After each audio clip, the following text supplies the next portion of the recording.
Cari telespettatori, siamo di nuovo insieme a voi, ben ritornati, siamo in diretta. Con noi in studio quest'oggi abbiamo il piacere di avere Giuseppe Boscolo Palo, che è il presidente del Consorzio Tutela Radicchio di Chioggia, IGP, sottolineiamo IGP. IGP. Allora, sarà una bella avventura la scoperta di questo prodotto di indicazione geografica protetta. Vi spiegheremo che cosa vuol dire, cosa sono le IGP, come si connotano, quali caratteristiche devono avere e perché parliamo proprio adesso, in questo momento ben preciso, di questo prodotto eccezionale del territorio, dove si può trovare, quali sono le sue caratteristiche, perché va tutelato. Come più volte cerchiamo di affrontare questi temi a tutela proprio delle peculiarità, delle biodiversità, del territorio stesso e come bisogna stare attenti alle cosiddette contraffazioni e frodi, perché sono un danno non soltanto all'economia del territorio ma anche alla nostra salute, e questo è un altro aspetto molto molto importante. Allora vediamo di capire con lei Presidente cosa serve un consorzio, perché per i cittadini o magari per anche chi si dedica all'agricoltura, sono molti anche gli addetti ai lavori che ci seguono in questa trasmissione, non è forse ben conosciuta se non per così, perché se ne parla, questa particolarità. E adesso che si parla poi di politiche economiche internazionali, le questioni con gli Stati Uniti che vedono di creare delle protezioni forti, ma guarda caso se ne faranno un baffetto delle nostre DOCG, DOC, IGP e quant'altro. Sembra essere anche una questione di estrema importanza in una lotta continua di riconoscimento, di valorizzazione e soprattutto di non imitazione, anche territoriale. Beh, intanto la contraffazione, a detta dei numeri esposti da Coldiretti, parla di 60 miliardi, quindi sicuramente all'anno, e quindi sicuramente per le aziende sia produttrici che dell'agroalimentare questo è un danno enorme. Cos'è una indicazione geografica protetta? Intanto è una indicazione che ci viene riconosciuta a livello comunitario. In Italia ce ne sono 266 ripartite tra DOP, denominazione d'origine protetta, e indicazione geografica protetta, appunto l'IGP. Chioggia l'ha ottenuta nel finire del 2008 e nel 2009 si è costituito il consorzio. Quindi recentissimo, tutto sommato. Anche se l'iter è stato lunghissimo, un po' per colpa del territorio, un po' per colpa del sistema burocratico che accompagna un po' tutto questo, comunque l'abbiamo ottenuto e siamo diventati, come dire, operativi, nel vero senso della parola, dopo chiarimenti all'interno del territorio, da poco più di un anno. Quindi da poco più di un anno si sta facendo un'azione forte nel territorio, ovviamente dell'area a indicazione geografica protetta, che tra l'altro fanno parte 3 province, la provincia di Venezia, la provincia di Padova e quella di Rovigo, con 10 comuni, Chioggia, Cavarzere e Cona per Venezia, Codevigo e Corezzola per la provincia di Padova, Rosolina, Loreo, Portoviro, Taglio di Po e Ariano Polesine per la provincia appunto di Rovigo. Quindi 10 comuni, un territorio vasto che va dalla laguna sud di Venezia fino al delta del Po. È un territorio bellissimo, tra l'altro, tutto da scoprire, e quindi il valore dell'origine del prodotto, e quindi un prodotto a indicazione geografica protetta, dovrebbe creare un insieme, no, che dovrebbe portare a consumare il territorio d'origine. I produttori devono aderire a un circuito che è dato dall'iscrizione a un ente terzo, che è il CSQA di Tiene. Attraverso questo ente di controllo titolare di un disciplinare ben preciso, le aziende aderiscono e attraverso questo protocollo forniscono attraverso questa certificazione quelle garanzie di salubrità del prodotto, di origine del prodotto. Le aziende che sono iscritte producono un radicchio che è idoneo. Per diventare IGP ci sono delle aziende che confezionano il prodotto e queste apportano poi il bollino che è la garanzia dell'origine appunto del prodotto. Ecco, perché un'azienda può avere interesse, convenienza a farsi certificare? E quindi cosa vuol dire anche una certificazione, per spiegare anche al consumatore che cosa ci sta dietro? Beh, io parlo per Radicchio di Chioggia GP perché ci possono essere altri fattori per gli altri prodotti. Certo, beh, ovvio, ognuno per il suo. Butto là dei numeri che sono, come dire, l'esempio perché ci si deve diversificare. In Italia si producono 2 milioni di quintali di radicchio tondo, in Veneto 1 milione, 600.000 di questo milione nell'area dei 10 comuni che ho detto prima, e nel 2013 sono stati venduti solo 1.300 quintali di radicchio a marchio, di radicchio IGP. Rispetto a una produzione di? Quindi c'è stato una... Di 600.000, di idoneo nel 2013 c'erano circa 10.000 quintali. Quindi abbiamo difficoltà comunque di piazzare tutto il radicchio che sta facendo il percorso di certificazione.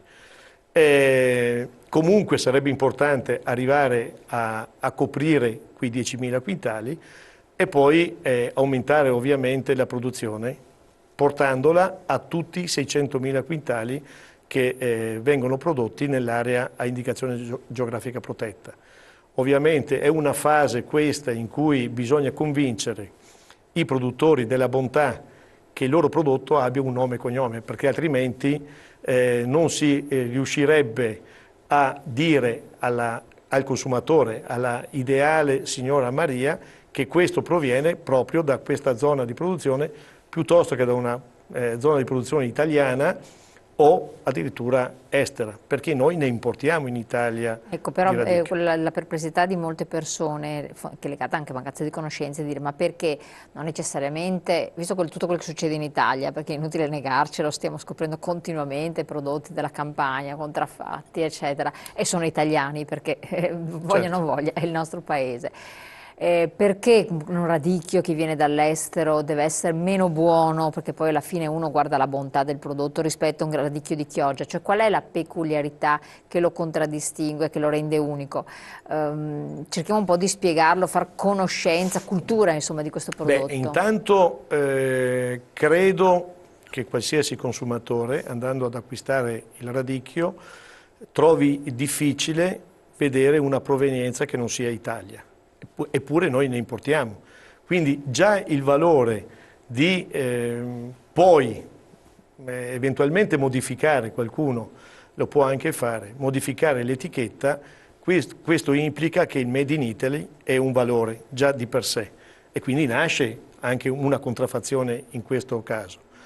Come è da tenere presente che il prodotto in Italia, una volta che arriva nei ristoranti, una volta che arriva nei banchi, tante volte o viene trasformato in una grappa piuttosto che una birra, piuttosto in qualsiasi altro prodotto alimentare, la dicitura Chioggia viene accompagnata alla parola radicchio.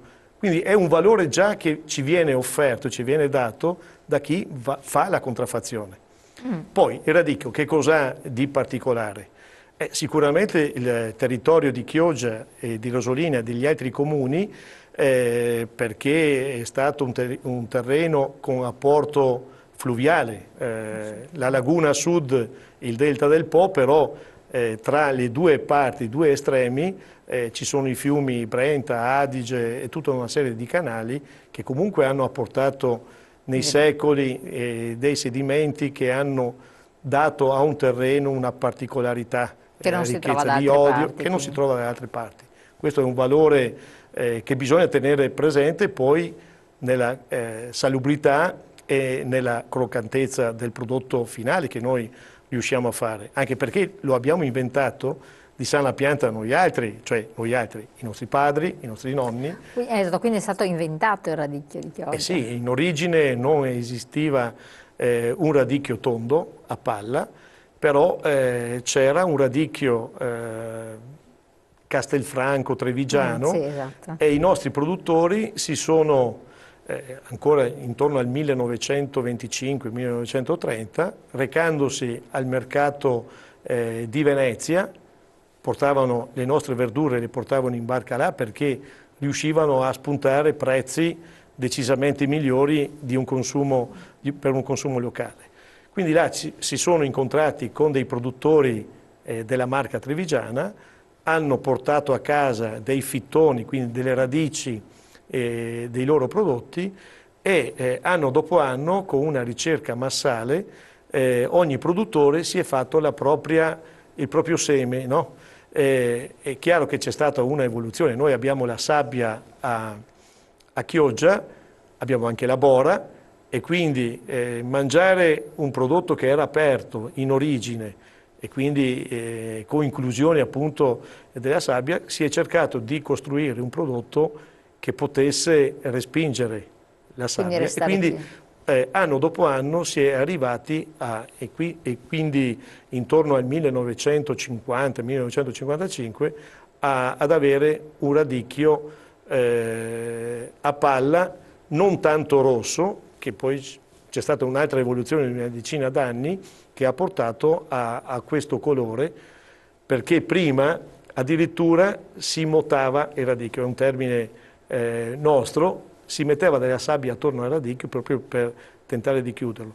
Questo ci si è accorti che rendeva le foglie coperte che rimanevano bianche, sì. Mentre per l'escursione termica le foglie all'esterno, no, di questa motatura diventavano rosse, sempre più rosse, quindi ricercando i radicchi che avevano queste caratteristiche sempre maggiori, poi non serviva più ovviamente coprirle con un po' di sabbia attorno, abbiamo ottenuto questo prodotto che è in continuo miglioramento perché ogni anno questa ricerca massale viene fatta. Ecco, quindi vuol dire che il radicchio di Chioggia che noi abbiamo mangiato 1 anno, 2 anni fa, adesso ha avuto un'evoluzione ulteriore? Ma credo proprio di sì, ma nel senso positivo di questo, perché si ricerca sempre un prodotto qualitativamente buono. Qual è la ricerca di qualità? Cioè in che cosa? Beh, noi ricerchiamo esclusivamente l'aspetto esteriore del radicchio. Si deve pensare che si producevano 70-80 quintali negli anni 60, adesso arriviamo a produrre intorno ai 250-300 quintali a ettaro, e si hanno rese maggiori in questo. Il disciplinare che dicevo prima per l'indicazione geografica protetta fissa delle quantità per ettaro, determinando anche il numero di piante per metro quadro, proprio per creare poi con l'influsso dell'aria, quindi la possibilità di reazione del prodotto stesso, che ci siano meno malattie, quindi meno interventi che poi debbono andare a coprire oppure a tutelare comunque il prodotto stesso. Noi dividiamo il radicchio in precoce, ed è quello che si produce dal 1° aprile a metà luglio, e quello tardivo che si produce dal 1° settembre fino al 31 marzo. Hanno una caratteristica produttiva completamente diversa, perché quello tardivo è quello che abbiamo seminato o trapiantato tra luglio e agosto, ed è quello che appunto va nel periodo di raccolta dal 1° settembre al 31 marzo, quello che è a pieno campo, diciamo. Mentre per fare quello appunto precoce è necessario seminare il seme in alveolo su delle serre riscaldate. Questo avviene dall'inizio da metà dicembre, poi dopo un mese si va a riporre la piantina, il trapianto, sotto dei tunnel che noi andiamo a costruire adesso incominciamo da fine ottobre, novembre, dicembre. Delle specie di serre, insomma. Delle specie di serre che poi vengono tolte intorno al 18-20 marzo. Quindi non devono prendere il ghiaccio, insomma? Assolutamente no, ma al di là che vedevamo delle immagini dove c'era un po' una copertura di un po' di sì, quella appunto, ma è ovvio, se vai a mettere una piantina che è molto fragile e la pianti in inverno, dovrebbe subire, se non ci fossero le coperture, il vento, il gelo, e quindi sarebbe destinata a morire. È forzata la cosa e riusciamo però, togliendo queste coperture intorno a metà marzo, di avere il radicchio pronto, colorato, per i primi di aprile. Quindi non si riesce a consumare tutto il prodotto, giusto? Quindi i prodotti locali sono la fortuna e la nostra salute. Purtroppo non si è mai sicuri di cosa compriamo al supermercato. Questo è uno degli elementi che dicevo prima, no? Le indicazioni geografiche e le DOP forniscono questa garanzia, perché questa è l'area di produzione e quindi laddove c'è il bollino europeo blu per i prodotti IGP, rosso per i prodotti ADOP, è un chiaro, visivo messaggio che il consumatore dovrebbe percepire e quindi andare là ad acquistare. Però nella grande distribuzione, quindi nei supermercati, entrate? Ma ci sono supermercati, senza fare nomi, noi abbiamo i confezionatori che stanno vendendo agli supermercati. È chiaro che poi c'è un disciplinare che governa anche questi aspetti sulla commercializzazione, che è troppo restrittivo, dovrebbe essere più aperto. Faccio l'esempio, noi confezioniamo il prodotto, perché così è il disciplinare, in cassette da 3 fino a 5 kg. Li vedevamo prima le cassettine gialle, no? Brava, monostrato. È chiaro che c'è un sigillo al centro che una volta aperto potrebbe trovare, togliendo, perché chi compra, no, il consumatore può prendere 1, 2, 3 cespi, però non sempre la cassetta così chiusa, qualcuno potrebbe essere indotto a immettere all'interno del radicchio che non è IGP.